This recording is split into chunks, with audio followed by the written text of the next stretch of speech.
Hi, my name is Meredith. I wrote 3 books this year and I had an amazing time with it and I learned so much. So I want to do my recap of the year so that I can kind of reflect on everything that happened and what I've learned from it, and then also use that to help me think about what I want to do going forward. So I think this video is a really cool opportunity to do that, and then also to share with all of you all the stuff that I've been up to. If you go on to enjoy this video, give it a like and also subscribe to see more from me. I post videos twice a week, and in the new year, I'll be doing a lot more writing content and editing my books. Basically, just take writing more and more seriously and share it with you. So it's gonna be a fun time. I hope you stick around.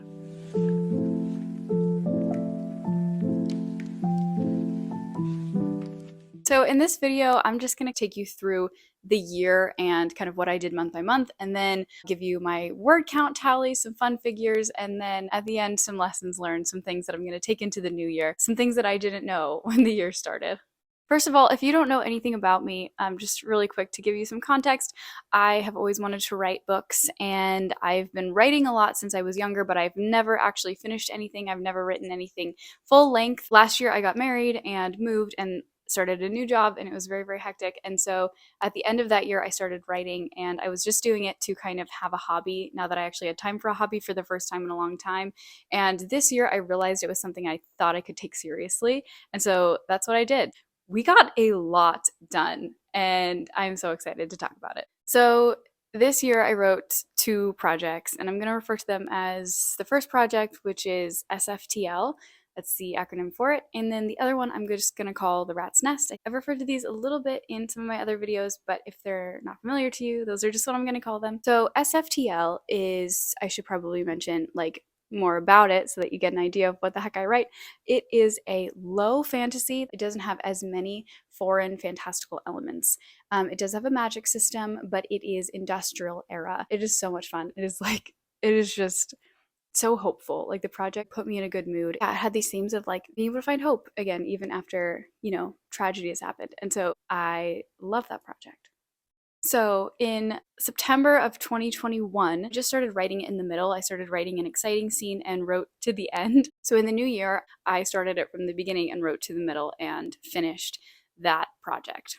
So I did a really significant amount of work on that. I worked for January, all of January, and all of February on it, and then did a little bit of editing to really tighten it up in March. And in March, I printed it out and had the final version of my first draft of the first novel I ever completed, and that was a really wonderful moment for me. And it is this book right here. It's really, really thick. So this ended up being 214,000 words. And yeah, that's like obviously a way too much for a novel, and it's ridiculous. It was so much fun. I had like just such an amazing time writing it. I will say, because I pantsed it, there was a large uphill battle to actually finish it because the story was incredibly disjointed, and I knew that tons of pieces just didn't fit together because I hadn't planned anything and all I had were characters and I barely had a world. By the time that I finished it, I knew that I needed to rewrite it. So for all of March and April, I basically read writing craft books and decided to get some help to figure out how to actually rewrite this book and restructure it and do it better so that I could actually come up with a product I could use going forward.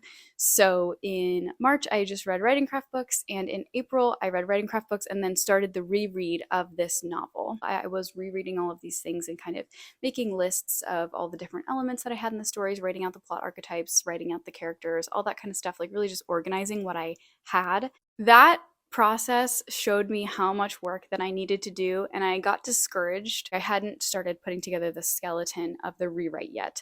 So then in May, that's when I really got into a slump, and I just kind of got really discouraged and barely worked on it. And then I think towards the tail end of May, I picked up the motivation again. I started planning, and so I planned this book for all of June and all of July, just full throttle brainstorming constantly, like hours and hours a day, and just reconstructing all of what I wanted, the skeleton of it, and then eventually plotting by scene, plotting by chapter. And it took a lot longer than I thought. So I had not planned on starting the rewrite in August. I had actually planned on starting it in May.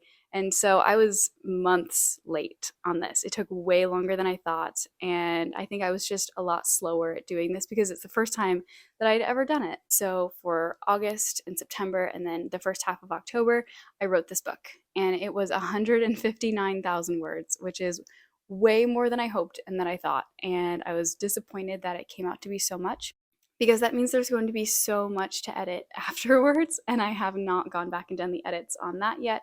And so basically in October, I put that project away and said, I am going to look at this later. But in general, my thoughts about it were that I am super, super proud of it. And I feel that it is something completely workable that I can take and revise, and I could probably bring it to a finished product. I have some concerns about the world building, some characterization elements of one of the point of view characters that I'm gonna have to really work through and kind of struggle through to fix. And so I know that there's like a big uphill challenge waiting for me with that project. I'm really happy to have written it and to have basically struggled through those 4 months of brainstorming to get to where I am now with the project. And that was just a huge learning experience for me of sticking with something, even when it didn't work the first time, and deciding that it's important enough to me to actually stick with, even though it's just going to take months of like kind of banging my head against a wall. So that was pretty much like the centerpiece of this year. Like that is what the whole year revolved around, was this rewrite. And I finished it in October. And so as long as I did that, like I was happy with this year, right? And so now I have like a real book that I can work on. So I finished my book early enough to participate in NaNoWriMo. And so I planned my next book in like 10 days and basically didn't plan it. It was really not well planned. So then The Rat's Nest, which is what I wrote for November for NaNoWriMo, is a whole different kind of book. So it's technically a sci-fi world, but the actual place where we are doesn't have that sci-fi technology, and so they're kind of kept in the dark technologically, but there's genetic engineering in this book, and it is all underground, which is really fun. There was a very vague structure, and now that I had had such a better understanding of structure, it was not a hassle to pants, and so I went for it. So in November, I wrote 51,000 words in the first 22 days of November, and then I got COVID and I stopped writing. In December, just this month, then I picked it back up again and wrote another 50,000 words of it, and even more now. So as I have been writing it throughout all of November and December, I now have over 100,000 words in the book. It's not done yet, but my hope is that I'm going to be able to finish it before January, and if I don't, that's okay. I'll just keep writing it for as long as it takes, but it's almost done. And I would just like to be able to say I finished 3 books this year, but I don't know if that's going to happen. But it doesn't matter because I wrote the absolute giant majority of that book this year, and so I'm going to include it as like one of the 3 books that I wrote this year. And so if you watch my vlog up here, I'll link it in the cards. That just details like the amazing time that I've had with this second book that I didn't expect, because I was just kind of writing something extra for NaNoWriMo, and it's turned into something I am so in love with that I just can't get over it, and I just think about it every second of the day. So those are my 3 projects: my horrible unstructured pantsed first messy draft of SFTL, my rewrite that was structured and plotted and beautiful of SFTL, and then the NaNoWriMo messy project of The Rat's Nest that has turned into like biggest joy of my life right now. Okay, I'm going to tell you my final word count. Just novel words, like just the words that I wrote in January, February, March, August, September, October, November, December. Those months altogether add up to about, I did very quick calculations. I'm just going to do a broad estimate here, but I wrote about 350,000 words across these 3 projects just in the last calendar year from January to December. I'm very pleased with that. I don't think that I'm going to be able to hit that next year, but there's no reason to, because that's what I needed to do this year. It was basically a drafting heavy year, and that's okay because I needed to construct drafts in order to learn my process and to have stuff to work on for next year. At the beginning of the year, I had no idea that I would be sitting here able to say I wrote 3 books this year, because at the beginning of the year, I had not even finished one in my whole life.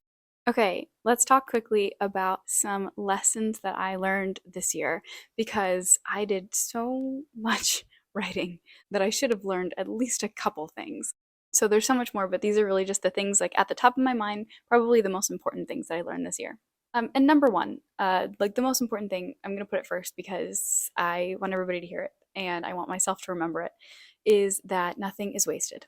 So this means that the manuscript that you wrote that you're going to rewrite and never look at those words again, that's not wasted. The darlings that you killed are not wasted. The writing sessions where you weren't inspired and you thought that you wrote crap words, that is not a waste. The brainstorming session that you thought of an idea and you liked and eventually you threw out, or maybe all the hours that you spent editing that doesn't even look like it's amounting to anything or moving your book towards your goal, all of that stuff, just none of it is wasted. All of it is a learning experience, if nothing else.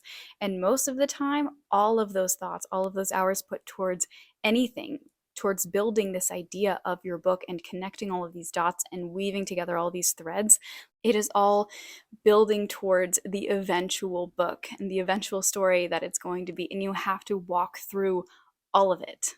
And it's not, I don't even think of it as like failure. That's not how I look at things in my life right now. And maybe that's because I haven't encountered true failure with a project. But I have encountered major setbacks and dead ends that I poured time into. And I do not count those things as failures or wasted time because it got me where I am. Nothing that you do is wasted time, even if you don't use it. So just that's my big takeaway, big lesson learned there.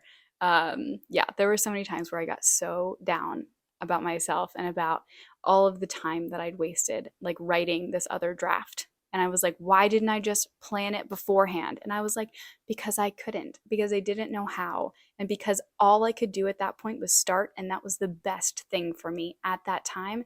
And now I know better. And we can just move on from there. My next point has like a couple sub points, but it's also like one of the biggest things I learned this year, which is keep trying new things. So at this point in my life, I have not been writing long enough to know what is best for my process. And so for me right now, it's essential to keep trying new things and to see what works for me. Trying new things actually made me learn so much and incorporate new things into my process that I never thought that I would.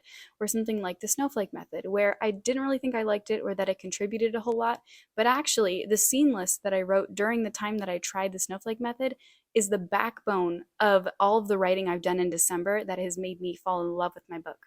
So, my goal moving forward is that every time I start a new phase of my process of any book, I want to try something different, something new, and see if I can basically keep optimizing my process, make it better and more efficient and more geared towards my brain every single time that I do it. And this means not discounting things that I haven't tried. And I think it's totally okay to know that something doesn't work for you and to, really, really be certain about that and not try it. But for me right now in my life, there's really nothing out there that I'm like, I'm not going to even try it because I don't think it'll work. I think that there's really, not a whole lot of harm in just trying something.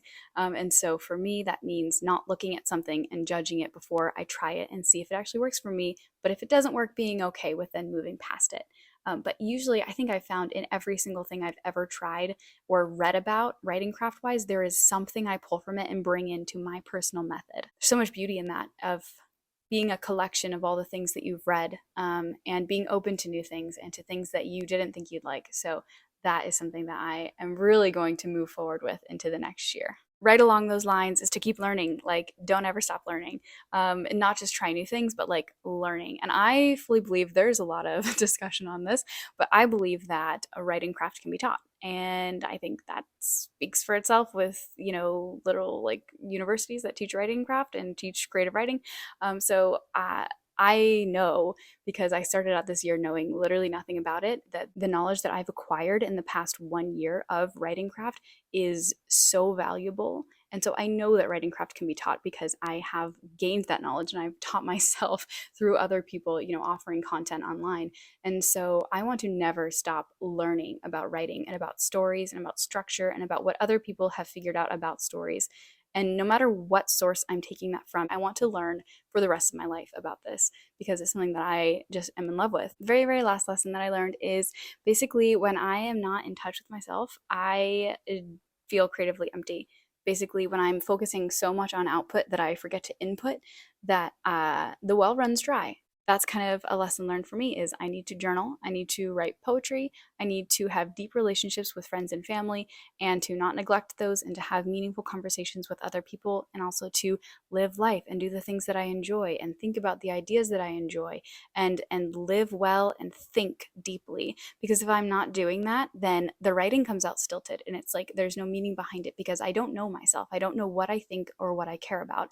And the writing has to come from what I care about. That there's no reason to spend so much time on something if you don't know why you're doing it. And so for me, I have to keep grounding myself in the why and in the things that matter to me and that I care about. And that is what comes out on the page when I actually know myself. And so knowing myself is a really important part of the writing process. So those are the things I learned this year. I'm sure there are other things, but those are the important ones, the ones that I'm going to consciously take with me into next year, make sure to implement, and I can't wait to learn more, basically. Like, I am just so stoked about this, and I feel like there are just miles yet to go, but not in a way that there's like a journey to trudge through, but that there is so much to explore and also so many more stories to write. And the fact that I've finished almost three, means that I know that there's potential for me to go on and write even more. And that's so exciting to me. So, this has been an incredible year of creation and discovery and learning. And I hope that next year is exactly like it. What are some things that you learned about writing this year? What are the projects that you did that you're most proud of? Let me know in the comments. I would love to hear about them and discuss them with you. Thanks so much for watching. I appreciate it so much. I hope you enjoyed it, and I will see you in the next video. Bye.